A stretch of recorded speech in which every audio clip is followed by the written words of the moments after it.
क्या होती है संसद की संयुक्त समिति। मैं आपको समझाता हूँ, बिल्कुल आसान भाषा में आपको समझ में आएगा कि संयुक्त समितियां क्या होती हैं और कैसे कार्य करती हैं। इसे कहते हैं JPC, ज्वाइंट पार्लियामेंट कमेटी। यह एक तदर्थ समिति होती है, तदर्थ।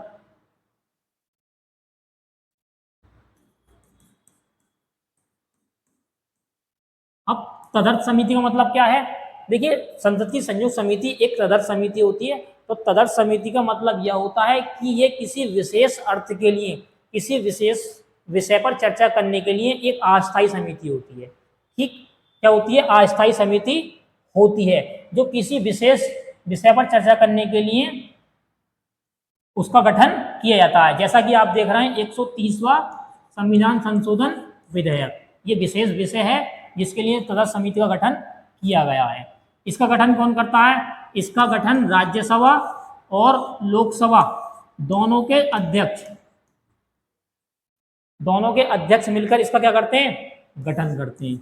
आपको एक बात यह ध्यान रखनी है, इसमें राज्यसभा और लोकसभा दोनों की सदस्य होते हैं। साथ ही क्या होता है, लोकसभा और राज्यसभा के सदस्य तो होते हैं, इसमें जो केंद्र सरकार के सदस्य हैं वो तो होंगे होंगे, साथ में विपक्ष के सदस्य भी होते हैं, जिससे कि इस पर आसानी से पूरी चर्चा की जा सके। तो आपको क्या ध्यान रखना है, इसमें पक्ष और विपक्ष दोनों के नेता होते हैं। लोकसभा और राज्यसभा दोनों के सदस्य होते हैं।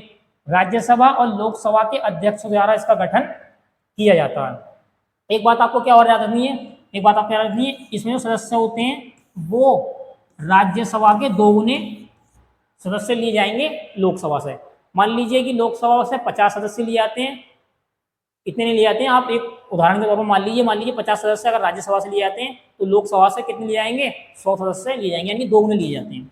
ये हुई हमारी तदर्थ समिति। आपको समझ में आया क्या है? अब इस समिति को ये 130वां संविधान संशोधन विधेयक सौंपा गया है।